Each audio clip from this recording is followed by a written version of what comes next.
Looking back at the Rayman Raving Rabbids prototype has always been nostalgic. This was the very first video game I was actually hyped for release. The press associated around Rayman had officials and fan sites constantly booming about this new game. In 2006, the internet itself was really starting to take off in the entertainment division, which explains why there's still a decent amount of coverage available for the original title. Unfortunately, this coverage is almost entirely exclusive to what we've seen via screenshots and trailers. All else that was publicly known was by word of mouth from the developers. As you know, the game that was teased to us never came to be. Instead, we got a minigame compilation that ended up being very successful for Ubisoft. Rayman fans that desperately wanted a new 3D platformer, however, weren't too pleased. I've seen it to be universally true that fans of the series would have preferred this assumed-to-be 3D platformer over the collection of minigames that eventually came out in late of 2006. Fair warning before getting into this though, a lot of evidence used for this video relates to documents that go back to the past and the future, frequently in small periods of time. You could say the PR communication was a little messy, to say the least.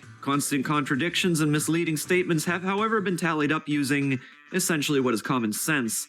Yeah, to say this script isn't the result of many focused days and sleepless nights would be wrong. Nevertheless, in scouring hundreds of community-related posts, developer interviews, and press releases, I believe I have uncovered what is destined to be the closest we will ever get to exposing the mysteries behind the secretive game. Unless someday the prototype is leaked. So hold on to your seats, because this story is about to get rabid.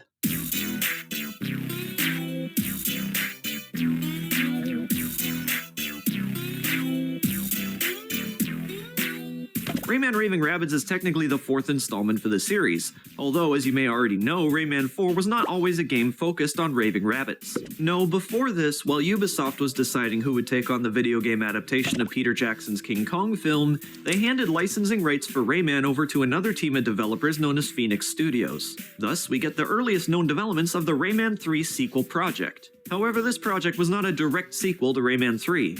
It was, in fact, intended to be a spiritual remake of Rayman, a retelling, focusing on the lands of his past. Rayman would gather up with other Ubisoft heroes such as the Prince from Prince of Persia and Jade from Beyond Good and Evil in what was described as a training camp for video game heroes. According to Hubert Chevallard, an artist for the project who spoke in L'Histoire de Rayman, a book written by Michael Guarne, this first version of the game has an important narrative and dramatic tone.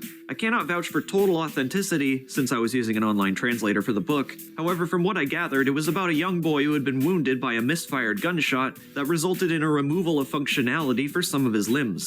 He would reconstitute his body through dreamlike symbolic episodes with Rayman, a character whom of which he could relate to, as he too does not have a full body with working limbs. Whether or not these episodes actually took place in the boy's dream or not is uncertain. Perhaps midway through the story, a twist could be unveiled where the dreams were actually replacement hallucinations, whereas Rayman could have actually been his doctor. Series creator Michel Ancel has always said that Rayman is a character built for inspiration and creativity. This idea most certainly keys into that intended aspect of the character. I believe this world would also cut Rayman off from his previous story tie-ins, likely serving as no more than a limbless character with his own individual story within the context of this particular game's universe. Frankly, I'm not sure how other Ubisoft characters would fit into this context, other than being shoehorned in for potential sales. It's quite possible that I butchered this translation, however, if this was the true story behind the first iteration of Rayman 4, I think it would have been a great way to reintroduce the character to the world. What we know about Rayman 4's gameplay is quite limited. However, we do know that the game was intended to have costume transformations, similar, if not more complex than Rayman 3. Also, drivable sequences where Rayman could control various machinery, such as a Rayman-shaped submarine. In terms of fan reception, according to many Rayman fan sites, when this information was made public, fans of the series seemed skeptical on the entire approach of the game. However, it's not made clear how much these fans actually knew about the game at the time of their comments. Ultimately, this wouldn't even matter, as Rayman 4 was publicly scrapped by Ubisoft in May of 2006, a month after Ubisoft Montpellier got their hands on the new Nintendo Wii development kit. This was essentially the final nail in the Rayman 4 coffin. You see, there were suggestions floating around at the time that Ubisoft feared the Nintendo Revolution, as it was referred to at the time, now being the Nintendo Wii, would be incredibly successful. So successful that its launch could affect their previous gen titles that were still in development. If this is true, then it would provide a very realistic situation for Ubisoft's core administration to shift development to Ubisoft Montpellier, where they could develop the game for the new hardware they had received. Shortly after this, Michel Ancel just so happened to begin thinking of a way to bring Rayman to the Wii.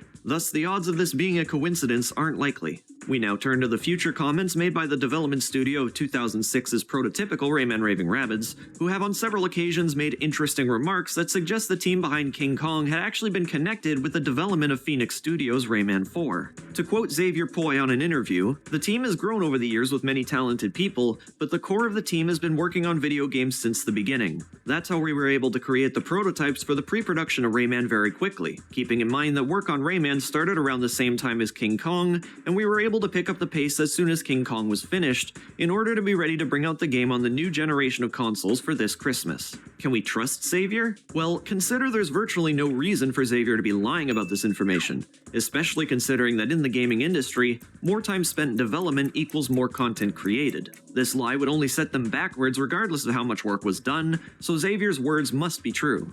The earliest documentation I could locate for the King Kong game announcement was April 14th, 2004. That's the same day it was announced that Ubisoft had obtained the rights to make the video game based on the film. 6 months later, in October of 2004, a new announcement sheds light, being that Ubisoft Montpellier would begin starting development for the game. Phoenix Studios had begun working on their earlier Rayman 4 project at some point in 2005. So, if King Kong began around the time Rayman 4 did at Ubisoft Montpellier, it would have only been so if Phoenix Studios' Rayman 4 was under direct consolation from the team in Montpellier. Therefore, with the words of Xavier in mind, keeping in mind that work on Rayman started around the same time as King Kong,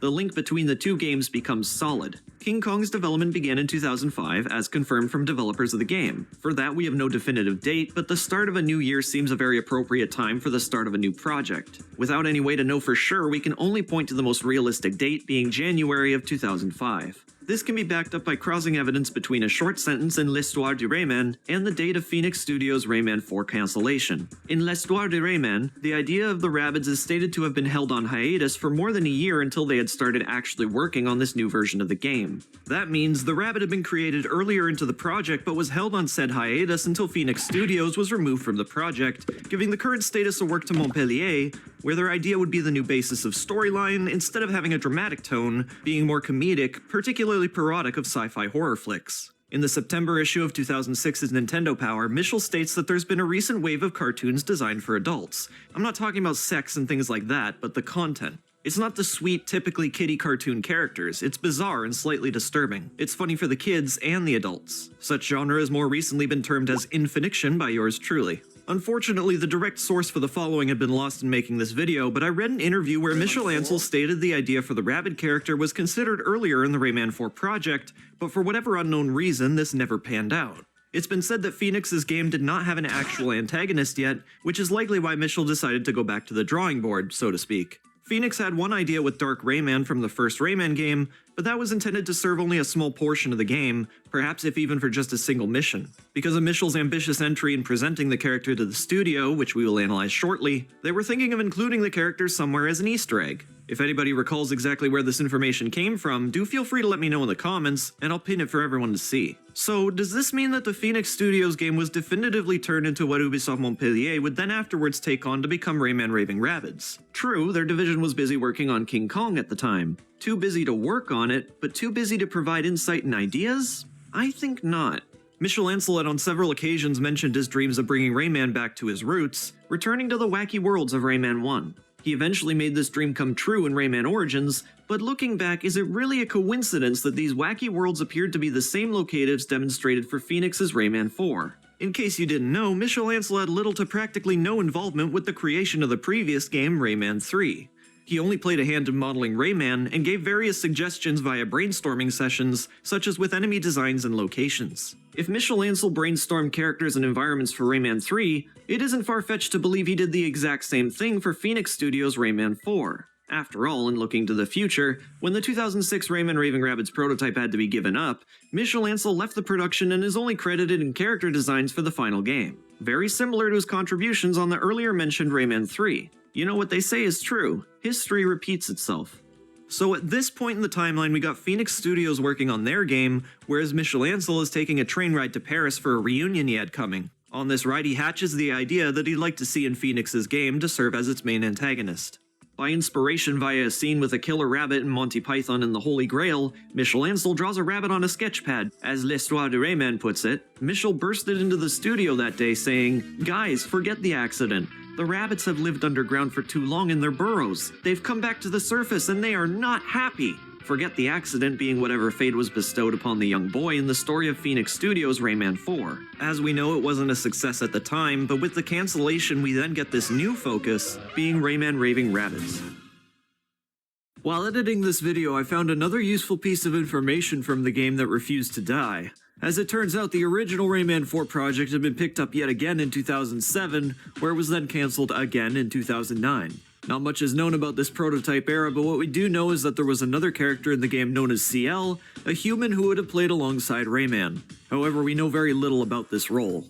The original Rayman 4 was then publicly confirmed to be cancelled in May, the same date of that year's E3 presentation. And so what was seen here in the E3 trailer was the result of a single month, give or take, of work from Ubisoft Montpellier, taking assets from Phoenix Studios' game, but with an entirely new implemented plot, focusing on what they would go on to call the Raving Rabbids. As a result, Phoenix Studios was pulled entirely from the project. Having previously developed games like Pet's Rescue, Pet's Horse Club, and the video game for the Arthur and the Invisibles 2 film, Rayman 4 was their most ambitious project to date. As unfortunate as this cancellation was for them, this could be seen as an event which benefited the game's forthcoming development. While Phoenix Studios did have a resume established to present for new publications, their resume was cluttered with shovelware, which wouldn't help them in finding the assistance they needed to continue. They then end up closing shop in 2009. Michelangelo and his team continued the development of Rayman 4 by using what they saw as good, booting out what they saw as bad, and throwing a whole lot more in between. Before we move on, we need to take a quick look at the Game Boy Advance game. The Nintendo DS game is also quite important in this aspect, but since this came out later, it's not relevant quite yet. We'll get to that one in time. The Game Boy Advance game was actually the very first take-home impression from the Rabbids, as the main game came out 5 days later for the Nintendo Wii. It came to several other consoles within the span of a year, after an exclusivity deal fell through. Yep, at one point Rayman Raving Rabbids was exclusive to the Nintendo Wii. Essentially once they had decided to make that big transition from the prototype to the final game, as mentioned in the Nintendo Power issue. But what of that transition? The Rayman Raving Rabbids prototype was anticipated by fans to be a 3D platformer, with words from the development team themselves promising such a game, albeit no solid proof outside these claims would yet be able to confirm this. The Rayman 4 before it was known to be a 3D platformer on the PlayStation 2, but the transition to the Wii hardware with the Rabbids in mind seemed to also change the tone and general style of the game. One might think development had started over entirely, but many signs point to this not being true. Many ideas were brought over from the initial Phoenix iteration of Rayman 4, so much so that you could classify Rayman Raving Rabbids prototype as an evolution of the inspirations from Rayman 4. It's worth noting on the side that the game was no stranger to King Kong assets, which had been created for use in a dark and gloomy island, likely being why such a change of tone had been created for the new game. This content was already optimized for consoles, whereas the status of Rayman 4's optimization is unknown. It had possibly not even yet been made playable on the PlayStation 2's hardware it was going to run with. Ties from the King Kong game can even be found in the final game, where the animation for a bat creature is unashamedly reused for the Bat and 2 Rayman Raving Rabbids minigames. Having this demo footage at E3 exclusively take place in these dark environments was likely a result of cleverly reusing resources at the time. This also leads to the suspicion that at this time, what we saw might have essentially reflected all that really existed at that point. Reused elements were a theme for the prototype, most likely due to the closing-in deadline of the Nintendo Wii's launch. They even centralized the game on familiar models of the Rabbids, as to remove the need of making a huge roster of new enemies, rather dressing them up in various costumes or slightly altering their existing models and textures for an acceptable new design, as was stated by Florent Sacre, a designer or artist for the game, in L'Histoire de Rayman. It was a smart move to plan these things ahead of time, but as we will later figure out, even these efforts couldn't save a game that was far too ambitious for its schedule. It was clear that new content had been created for the game, as evidenced in this collection of screens. One could wager, however, that some of these ideas might have been created for use in King Kong but were scrapped. Various creatures like this realistic spider, that we will address later on, don't fit in with the overall theme of Rayman's world. At this point, there might not have been much more to the prototype than Rayman's set of mechanics, the mountable characters, and, in part, the Rabbids' colonization. This wouldn't deny a world full of color beyond what was presented. Outside a central hub could very well have existed the rest of Rayman's colorful home world after being taken over by the Rabbids. There's a comment from Michel Ancel out there that brings relevance to this potential idea. Quote, "Our game has been invaded by thousands of raving mad and vicious bunnies who have apparently been preparing for this assault since the very first Rayman game." You don't say. No, not for centuries, not since the hoodlums, since the very first Rayman game. Such a prejudice sounds oddly specific, especially considering how much of an influence the first Rayman game's environments were on the cancelled Phoenix Studios game. Beyond Rayman 4, and even Rayman 3, we have further proof lying in the Game Boy Advance version of what was their upcoming game. So what's the deal with this portable game? What is it, and how different is it from the console game? Well, pretty much everything. This actually ended up being a traditional 2D Rayman-styled Game Boy Advance platformer, as was the case with Rayman 3 from years before on the same handheld console. Before we delve into why this game turned out to be what it is, we need to address this one pertaining question. Who developed the Game Boy Advance game? This was from a third-party developer known as Visual Impact Productions. So why was it a 2D platformer? Because, naturally, Visual Impact Productions was tasked to create a Rayman game that was indeed a platformer. What renders eligible as proof of this is a statement Michel Ancel made about the prototypical game in a celebrity interview event with associates from the Jeux Video magazine, where he talks about Rayman, in tandem mentioning the Rayman Raving Rabbids prototype. He says their team didn't have enough time to make the 3D platformer they wanted to in order to meet the launch date of the Wii and to receive Christmas sales for the game. There are two very important ideas to take away from this statement. Firstly would be the exact reason why Rayman Raving Rabbids turned into a minigame collection rather than what was anticipated to be a platformer. To put it simply, and to phrase earlier, they did not have enough time to create the game they wanted to meet Christmas sales that year that they were relying on for a big push of its profitability. Secondly, this proves that Ubisoft Montpellier did not have the extra time to create ports to the handheld systems as they had promised. So, midway into development, they hired a third party to handle the Game Boy Advance port. The work that went into this didn't change the fact that Ubisoft Montpellier couldn't even finish their intended base experience on time. As such, the Visual Impact Productions game came out as was expected from them. The port featured Rayman visiting nostalgic worlds from his past. However, instead of the story Phoenix Studios came up with, Rayman's home world would have been invaded by the Rabbids. And, just as Michel Ancel said prior about their prototype, our game has been invaded by thousands of raving mad and vicious bunnies who have apparently been preparing for this assault since the very first Rayman game. Around this point in time, a second trailer for the Rayman Raving Rabbids prototype had surfaced, which featured no actual gameplay, only a cinematic.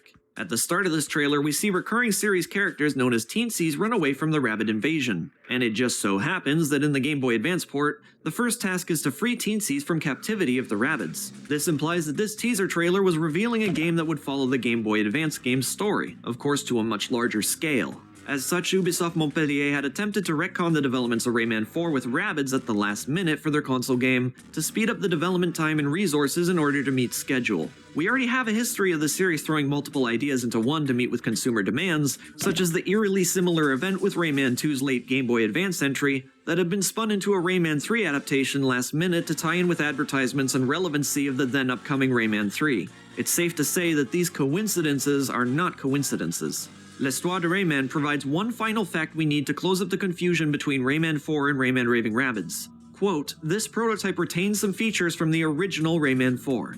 In closure, put simply, this adaptation of Rayman Raving Rabbids did indeed retain work from the productions at Phoenix Studios." Here's a fun fact. Did you know that the GameCube and Xbox were planned to also have ports of Rayman Raving Rabbids, but they were scrapped because the window of submission had died out for both consoles, meaning Nintendo and Microsoft were no longer taking in publishments for their soon-to-be expired consoles. There was also supposed to be PSP and PS3 ports. The PSP platform to get a similar experience to that on console, as was equally done with their King Kong game. The PS3 version would have come after the Xbox 360 version, which was already a year late to hit the shelves. No official word exists on this, but rumor has it the port did not sell well, and with being so dominant on the Wii, they saw their efforts in developing for a platform notoriously difficult to program for a complete waste of time. Not to mention the Wii sold like hotcakes, so a very large part of their target demographic was already on that platform. While only so much has been leaked about the Rayman Raving Rabbids prototype story, we can still piece together a rough example using concept art, teaser footage, elements from the two inspired handheld games, and discoveries made post-release by the community. But even still, we'll have to fill in the gaps ourselves for a couple entirely undocumented areas. First off, it might be smart to analyze a theory posted on the Rayman PC community by user Birds858. Bird's theory was based on the game being a party game throughout all segments of development. This research they did for their post is certainly helpful in the discovery of whether this game was indeed a 3D platformer or not. However, it's still ideal to be skeptical of third-party theories. The post suggests elements from the prototype were repurposed, such as Rayman fighting Rabbids being bunnies have natural rhythm, Rayman running a set linear path becoming bunnies don't give gifts, Rayman on the spider becoming the racing minigames, and Rayman on the eagle becoming bunnies don't like bats. While this is confirmed to be true, reused elements don't necessarily confirm, or in that case even deny, a complete change of playing style. The post then suggests original tags from the Rayman Raving Rabbids prototype era website that was found by a member known as Trilogy. Some of the various tags were platformer, adventure, action, and minigame.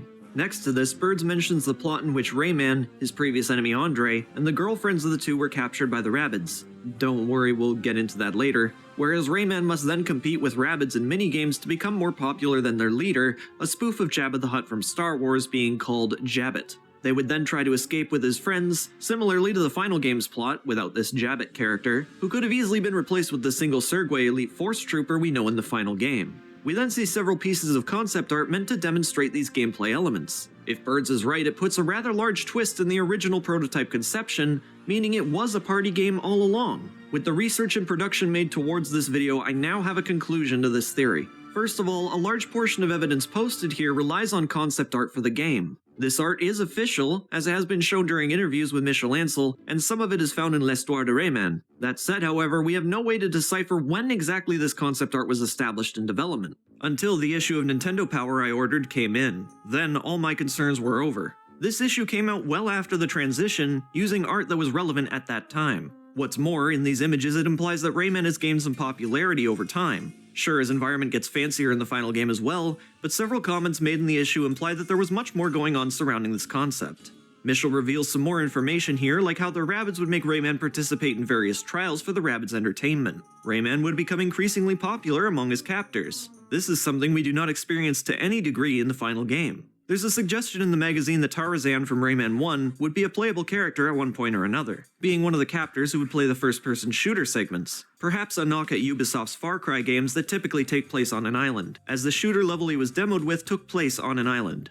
Eventually, Rayman would realize that if he could soar above the ranks and become even more famous than the Rabbids' morbidly obese and sadistic emperor, he may be able to free his people. Nonetheless, at this point, the decision was indeed to make a party-based game. These images are meant to reflect that, but even still, the game was intended to be a lot more than what it turned out to be. I reached out to Stephen Thomason, the man responsible for the article in Nintendo Power. He was able to tell me a couple more things about his experience during the initial interviews. One of the first things I asked him about was these demonic runts that appear in the final game, and in the Nintendo DS game. He said that while Michel never talked about them specifically, he had a lot of plans originally for this platforming game, as he referred to it, with different story elements. Steven said this theme was at a couple of different points in the demo he saw, so it could have been an important part of the initial story. He then went on to tell me that the rideable creatures, like the spider, eagle, and so on, would surprise him if they were truly in a playable state. He then says Ansel and his team had plans for the game that were much more ambitious than what we ultimately got. I suspect they just ran out of time and Ubisoft really wanted to have the game out for launch.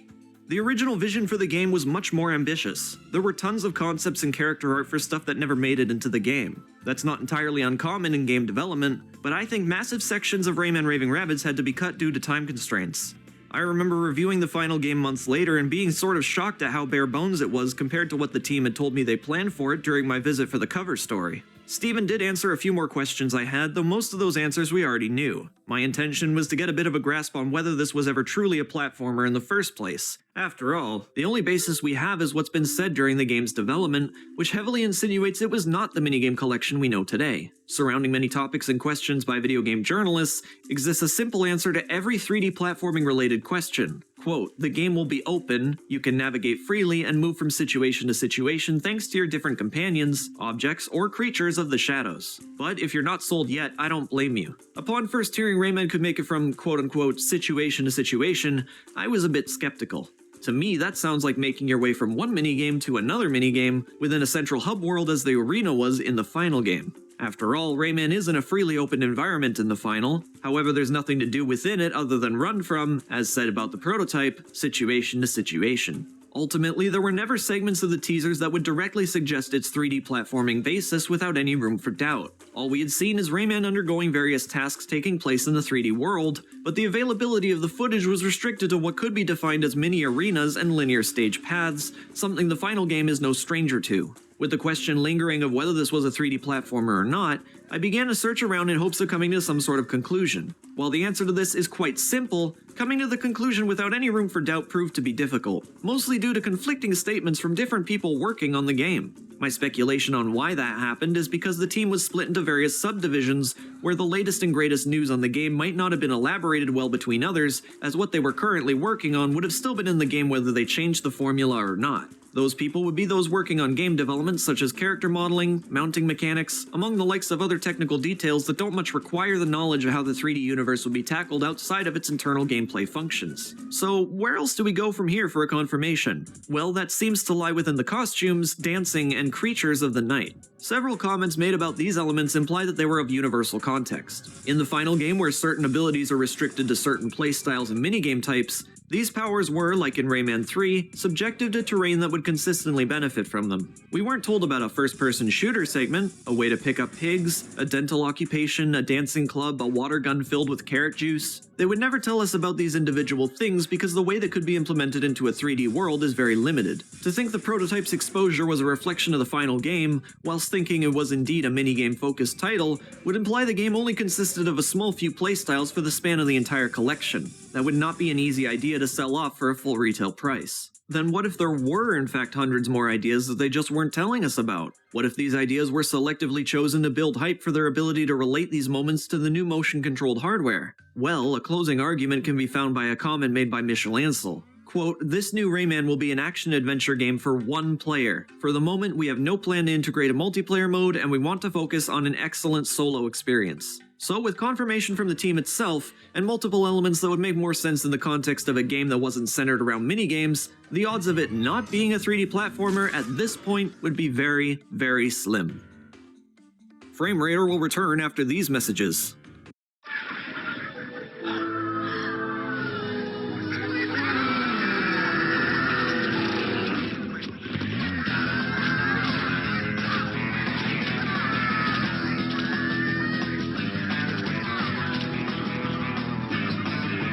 Rayman contre les lapins crétins. Plus de 70 épreuves vraiment délire. Éclate-toi jusqu'à 4 joueurs. Rayman contre les lapins crétins. La Love Invasion a commencé.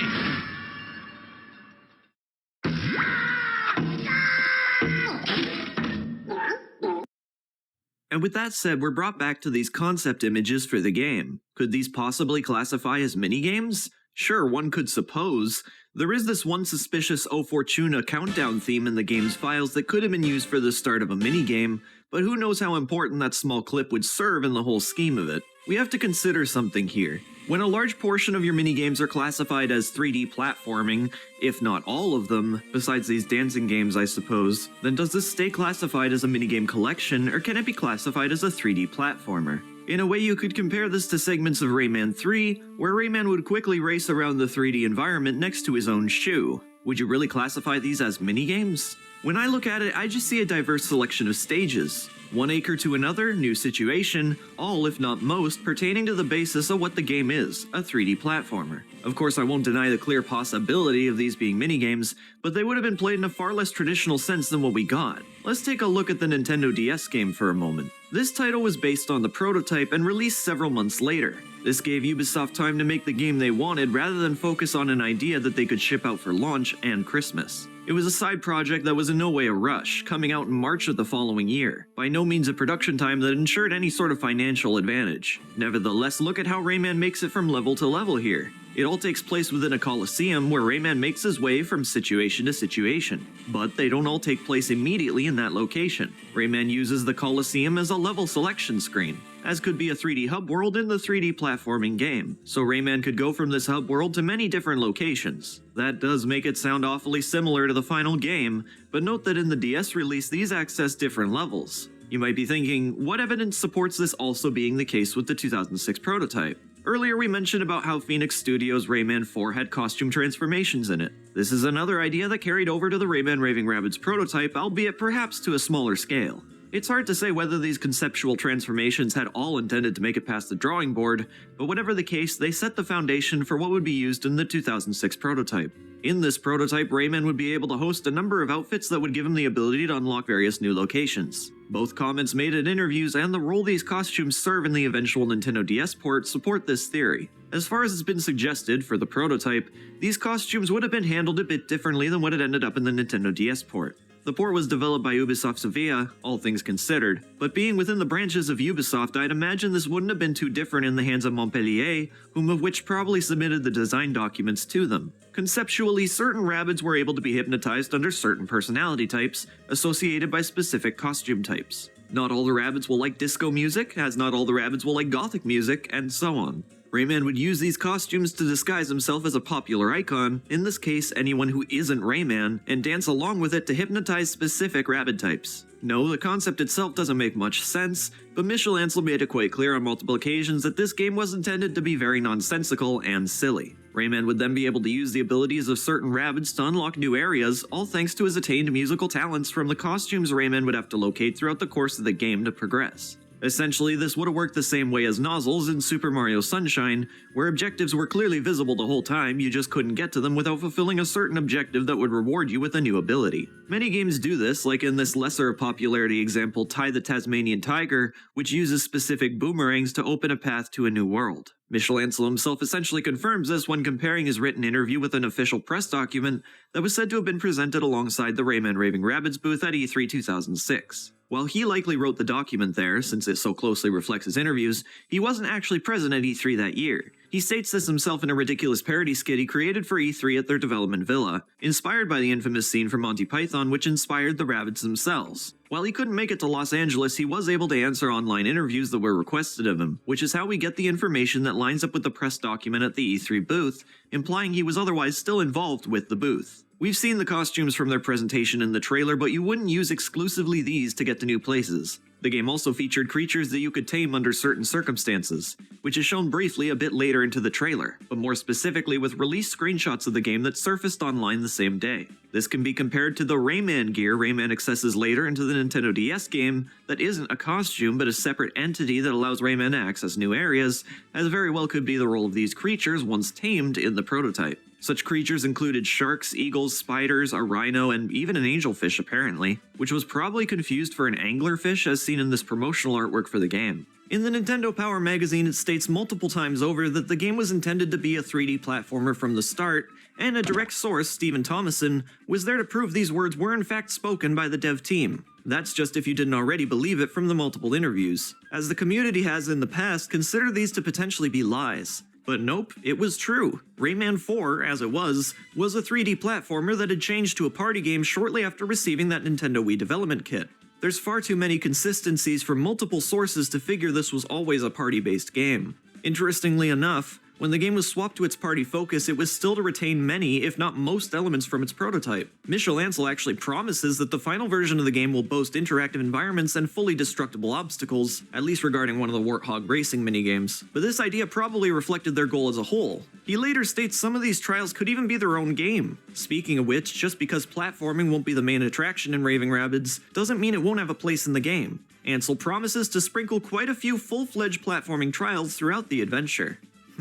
Quite a lot of promises from Michel. Could this be part of the reason why he left development of the game before it released? Seems quite probable that he was becoming more disappointed in how a lot of his dreams had to be scrapped for the deadline. He's later admitted to a large portion of it having to be removed, which he, in a very conspicuous way, says may be able to return someday in the future. I should mention one thing that might as well be considered an inconsistency in the Nintendo Power magazine, since it's relevant in the moment. In this issue, Michel Ancel says nothing about their gameplay swap being the result of time management. Quote, "It's so different from the other consoles that we decided to reconsider everything," Michel said. "Even if it could have been a good game, we didn't want to create a traditional platformer." Now, despite this, I don't believe what Michel is saying here. I don't really consider them quote-unquote lies. I believe these are more exaggerated truths. They were selected for the Nintendo Power magazine, which is a big promotion, so of course they would speak favorably about the Wii, and try to steer clear of talking negative about anything surrounding it. Had they actually talked negative about the experience, it may also affect the sales. It's possible that this being the cover story for the issue was established purely due to the strong relationship between Nintendo and Ubisoft, so Montpellier surely wouldn't want to do anything that could break this bond. Michel was disappointed that they couldn't create their platforming game, later stating that he actually felt somewhat forced into this situation with this hardware that they felt obligated to make proper use of in a game that was anticipated to launch with the system. Unfortunately, we have no way of proving this is true, but we are able to see that Michel had two different answers to this question over time. One of them is true, and I suspect the truth lies in his disappointment, thus leaving the game behind. So what can we take home from this? The Rayman Raving Rabbids prototype was a 3D platformer, undoubtedly, but one that focused on a lot of different themes, like beat-em-up, stealth, and even the occasional racing. It also had minigames, however unlike traditional minigames, these would be integrated into the game as gameplay set pieces, rather than dedicated outlets for specifically scripted game sequences. So yes, they were they were games, but in this prototype they were meant to be much more than that, and did not take a central focus like was the case in the final release. So what about the game's plot? Probably the most difficult aspect of narrowing down the official story for Rayman Raving Rabbids prototype is that so many ideas have been changed throughout the course of the game's development, most prominently character roles. One noteworthy example is Sergway, who in concept art is labeled as big and scary. This powerful bunny is part of the elite force and he doesn't take any nonsense. He uses his big hands as his weapon of choice.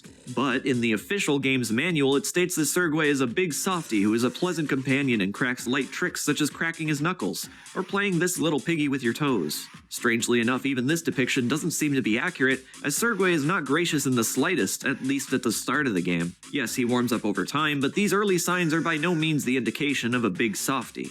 There are a lot of inconsistencies like this, but for the sake of time, we'll only take a look at what's genuinely important here, and what can be most likely attributed to the prototype's era of development. The first portion of the story is exposed via the Game Boy Advance version, where Rayman is enjoying some time off until a group of uncontrollable Rabbids attack him off guard. Some standard Rabbids, one of the smaller pink variant of Rabbid, and zombie Rabbids, as well as a giant Rabbid ship lurking in the background which are apparently used for transporting prisoners. I'd like to direct you to an interesting comment made by Michel Ansel during a developer interview. He claims that, quote, fans of the series will find most of the characters they loved, but in new situations, just because the rabbits are going to use them for, strange purposes, I can't tell you anything just yet. Michel Ansel would later reveal these strange purposes in L'Histoire de Rayman as kidnappings, stating the Rabbids would steal then package up Rayman's friends and sell them, which as he stated represents their industrialization of Rayman's world. Rayman would have likely tried to set his friends free by evading what the game called Inspector Rabbids, until he would have been caught. Future developments in the game suggest he wouldn't immediately leave the clutches of the Rabbids, so it's likely he didn't break free as quickly as he does in the toned-down Game Boy Advance version. Interesting side note, these aforementioned Inspector Rabbids had a lot of design changes throughout the game's development. In the end, the model was warped to become this demonic-looking elephant creature that you inexplicably see throughout the course of the final game. A very similar model appears in a minigame featured in Rayman Raving Rabbids 2, but upon attempting to replicate this, I wasn't able to spawn in that model, which could very well have been a placeholder and this was just a pre-release screenshot. Rayman shortly after encounters a pink rabbit who confronts him with a robotic version of an anti-tune from the first Rayman game, implying again they have been paying attention to Rayman since his first game, studying his foes and learning from them to replicate the horrors in their own twisted way. Now, in the Game Boy Advance version of the game, Rayman meets up with Lee the Fairy here and heads to a village where Lee tells him what the situation is with the Rabbids and why they're up to no good. However, I think this was a way of scaling down the experience for the handheld. The prototype implies far more happened while Rayman was captured, such as quote-unquote blood sports with other Rabbids, racing trials, and, as this one leaked storyboard image shows, would probably have to find a way to get rid of a particular Rabbid celebrity who seems to take form of a singing pop culture icon. Given the confirmation that Rayman could hypnotize the Rabbids with song and dance, I ponder the possibility of this celebrity being very important to this story, perhaps controlling the Rabbids with his use of hypnotism that Rayman would somehow learn as the game progresses. I believe this earlier set of trials is probably what inspired the final version of the game. The very start of the game might have been kind of similar to how the final game turned out, but would change afterwards as it was essentially just a tutorialized way of showing the player how to use the Wii Motion controls. After a series of trials, Rayman would probably confront the celebrity, perhaps while distracted in performance to the Rabbid audience. If this whole idea is by any means accurate, Rayman would probably find one of the costumes that gave the host a magical dancing ability to hypnotize the Rabbid masses. With all this influence from one celebrity, it does bring up the question of how Jabba the Hutt, a Star Wars character spin-off confirmed for the prototype, would fit into the story. Perhaps he was the big boss while the celebrity was an informant, or perhaps some sort of sidekick.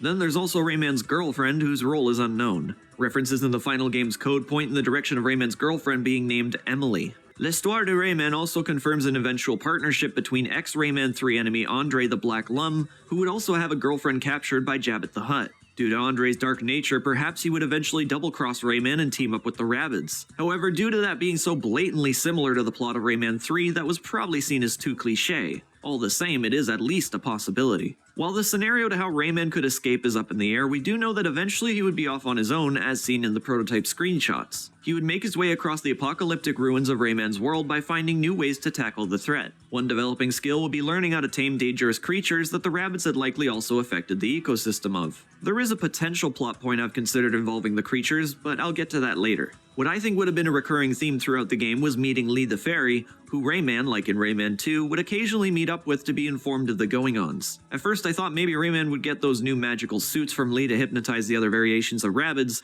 but with this spell being the work of the enemy, I'm leaning more towards Rayman finding these throughout the game. The only question is where and how. Perhaps stowed away like the masks were in Rayman 2, but this is of course just one of limitless possibilities. Upon first reuniting with Lee in the game, she would tell you more details about the Rabbid invasion, as shown in the Game Boy Advance games, and like she does in Rayman 2 with the invasion of the Robo-Pirates. She would then go on to tell Rayman that the Rabbids were a peaceful race, who were so kind that they allowed other creatures to take advantage of them. After enough abuse, they've decided to get back at everyone by capturing them and turning them into slaves of their own twisted entertainment, which would be how this whole debacle started in the first place. Rayman would then visit his home locations, which are inspired by the first Rayman game, to rid the Rabbids of their homeland and find new abilities that would help them along the way. Both the magical dances and tamed creatures would assist Rayman in finding new locations to explore, unveiling more of the story and, in tandem, more of the hidden powers Rayman would have to learn to defeat the invaders. As Rayman explores his land, he finds that the Rabbids have made great progress with their disastrous transport ships and Colossus robots lurking the land, surrounded by hordes of Machiavellian Rabbids likely ordered to locate and capture Rayman once again before he manages to foil their evil plans of taking over the world.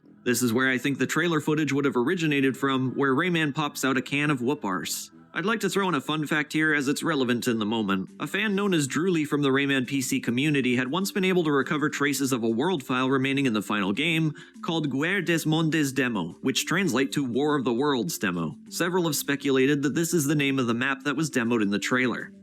I'm not sure what, but I assume a new plot point would eventually be brought up involving the girlfriend of Rayman. After all, she does end up getting captured yet again in this other concept screen. Perhaps she still hadn't been saved yet and was brought elsewhere, but we're really just pulling loose threads together anyways. The girlfriend is being attacked by spiders here, which are of course not spiders that Rayman had managed to tame. Perhaps by this point Jabbit had decided enough was enough and it was time for his minions to kill Rayman before he ruined more of their plans for world domination. So to do so, he lures him to the girl, which was perhaps too much for the hero of this story to handle. After all, the concept image does seem to imply he's overwhelmed. With all of the Colossus robots Rayman had likely destroyed by now, and the Rabbids having taken all the spare parts from their destruction, as demonstrated in the Nintendo DS game, they will have probably managed to craft what would be the game's final boss, which I believe to be this big Mega Colossus you fight in the final game. In the Nintendo DS game, there is a portion of the game dedicated to collecting parts for a mini Rabbid UFO, which creates the same Rayman gear briefly mentioned in this video. This appears to be the same vehicle piloted by this leader Rabbid in the second trailer for the game.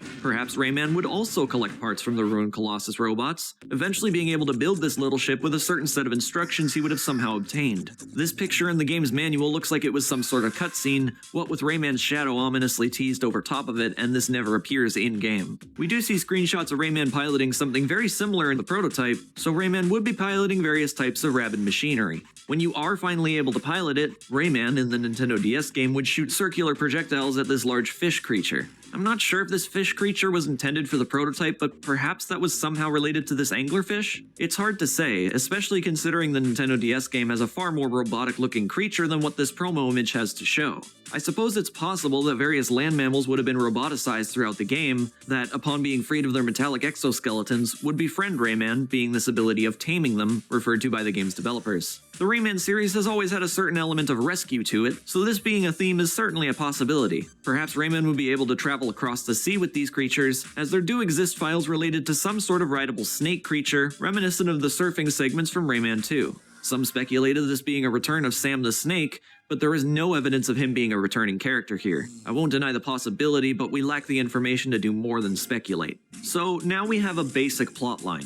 It might not be completely accurate, but with all I've put together, I think most elements discussed above were planned for the game at one point or another. Hubert Chevallard is quoted in L'Histoire de Rayman, saying, "Honestly, I am very happy with the story we were going to develop. And I would be inclined to agree with him if this is how the events would pan out. But without confirmation, even these theories have no guarantee of being correct. I'm sure many ideas were scrapped here and there, so throwing it all into one cohesive story might make this a bumbling mess. But at least now we do have an idea on how some of these elements might have worked in-game. Unfortunately, this is where things go downhill, as a demanding schedule would not promise the game they were intending to make. There had been so much work on this prototype specifically because of the deadline. All you've seen and heard of this cancelled game took place within the span of 3 months, from April into June of 2006. The final nail on this coffin would be the day a certain visitor was greeted to the studio from Nintendo. An unnamed Nintendo executive visited Ubisoft Montpellier to check progress on their new game and launch title for their platform. While the meeting was friendly, the executive was not satisfied. Upon being asked for new demos, someone at the studio told him that they had nothing new to show off. It's unknown whether or not the executive ended up seeing the current status of the project, but he left that day with a strong suggestion for them. If they wanted to make the game they were setting out to make, while also emphasizing the use of their Wii controllers throughout the game, they would not have enough time to realistically achieve it. So, they were told that the best course of action for them would be to reduce the scale of the game and bring more attention to the Nintendo Wii's motion controls. Therefore, in tandem, it would be a more effective launch title for their new system. Some members took this advice with open arms, but others allegedly did not so much. The following is unknown, but many signs point to this period of development being when Michel Ancel decided to leave the project. Michel was fond of his Rabbids project, but it has been documented that when it came to changes in the game's design, he wasn't usually on board. In L'Histoire de Rayman, it had been mentioned that when Hubert Chevallard revealed his first render of the Raving Rabbids model to Michel, it actually saddened him.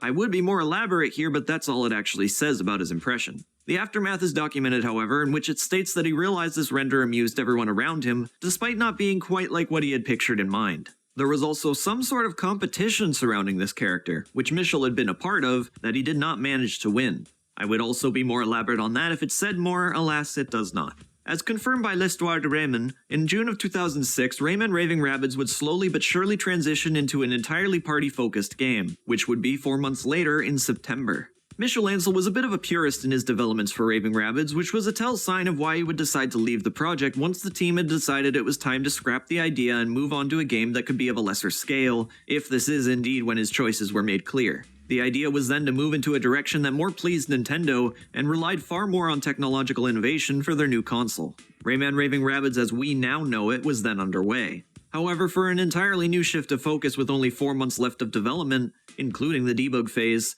this became a concerning wake-up call for the studio. What helped make this production possible was the experience Ubisoft Montpellier had with their Jade engine that they had worked with for Beyond Good and Evil and King Kong recently before the developments of Rayman Raving Rabbids. Of course, they also still had their prototype, in which many of its developments were, as mentioned earlier, partly reintegrated into the new game to cut development time in half. In many ways, they were starting back from square one. It was how they decided to reuse their existing materials that made development fly by as smoothly as it did, considering the window of time allocated for it. L'Histoire de Rayman states that in development, the idea was for the team to create one minigame per every 2 days, with 3 days being their hard limit. This resulted in a total of 75 minigames, many of which were given second and some even third parts that were more or less the same minigames with an added difficulty curve. These basically repeated games ended up being one of the most telling signs of the game being rushed to schedule. For completionists, they would probably tell you that the most telling sign is the impossibility of unlocking a final challenge mode called the World Eclecticism Championship, that you could only get with an additional 5 points that were never made available in the game. Me personally, I look at Rayman's foot when slamming Rabbids in the Bunnies Have Natural Rhythm minigame. What the heck happened here? A fan by the name of Pock Gotten was able to hack into the game to unlock it in 2015, but this was 8 years after its initial release. Clearly the damage had already been done. That said, Rayman Raving Rabbids turned out to be one of the most successful developments for Ubisoft Montpellier, with a total of 1.2 million sales calculated for the game, 1 year and 3 months prior to its release in March of 2008. With such success came the inevitable sequel, which spawned another sequel, that afterwards spawned an entirely new series of highly successful games that you've no doubt heard of, the Rabbids.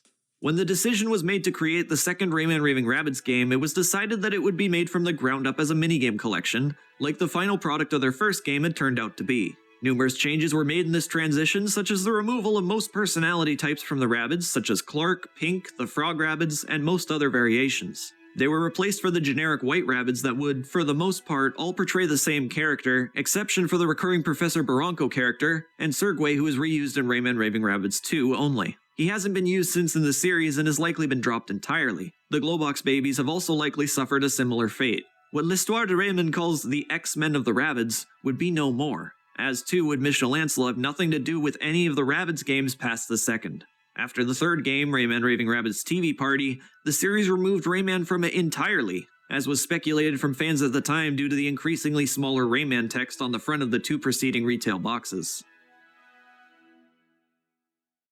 The Rayman community has always been puzzled about this early prototype. I would say this is the Serious Sam Alpha equivalent. Maybe that would be the early Rayman Origins game, actually. In many ways, Sam and Rabbids were the two games with earlier cancelled builds that had seemed to plague my mind once or twice a year since I had first heard about them. Serious Sam's Alpha is out there now, and so my last remaining wish is for this prototype to be leaked. But the likelihood of this over a small team of Croatian developers is very small. Getting a prototype from the Ubisoft databanks? I don't think such a thing has ever been heard of. Don't get me started on EA and the original Star Wars Battlefront 3, a game so massively hyped and researched, and even coverage on that is still slow, albeit there have been some interesting developments recently. Nonetheless, there's a certain curiosity that lingers across fan communities, with media they had been interested in at one time or another. That interest usually doesn't die, so it's like we've been waiting for a game in development since the first trailer came out. That feeling kinda sucks, even more so when you realize you may never get it. But it most certainly brings a community together, and as such many users have made collaborative efforts to learn more about the prototype.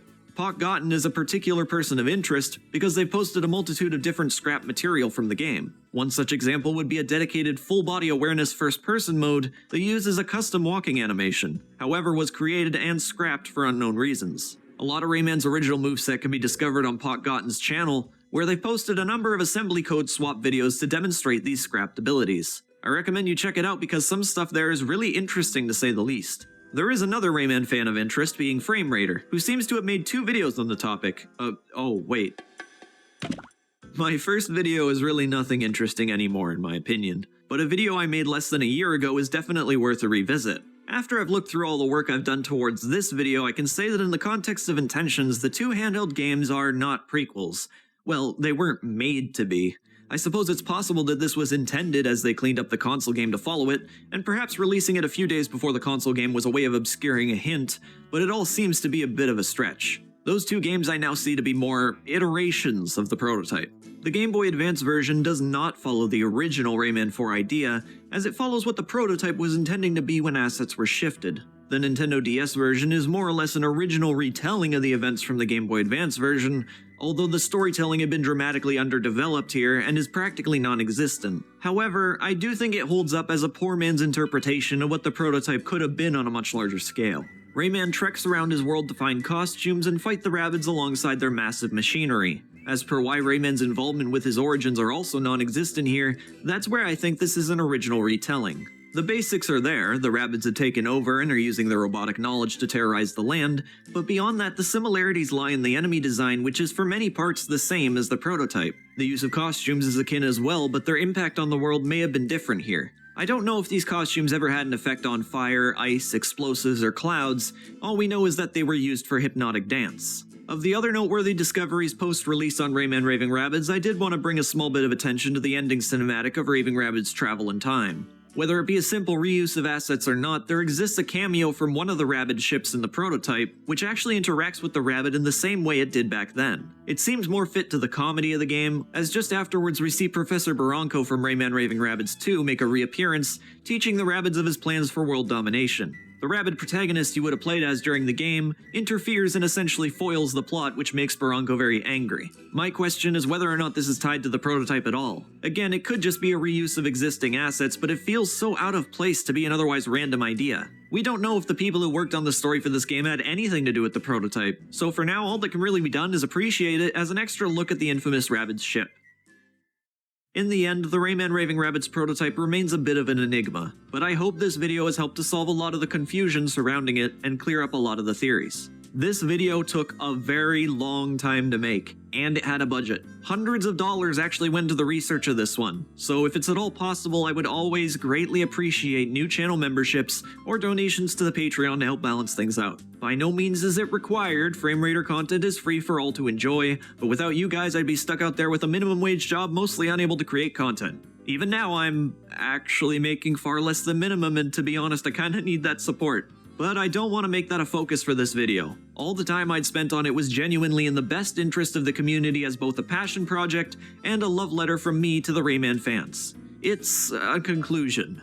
I don't think I'll be making any more Rayman Raving Rabbids videos after this because there's nothing left to really talk about. Unless more content is revealed, then this is it. However, I will still always be taking a look at past and present Rayman content and intend to make many more videos about the series. While Rayman is far from seeing his end here on FrameRater, the Rabbids have finally chewed their last carrot.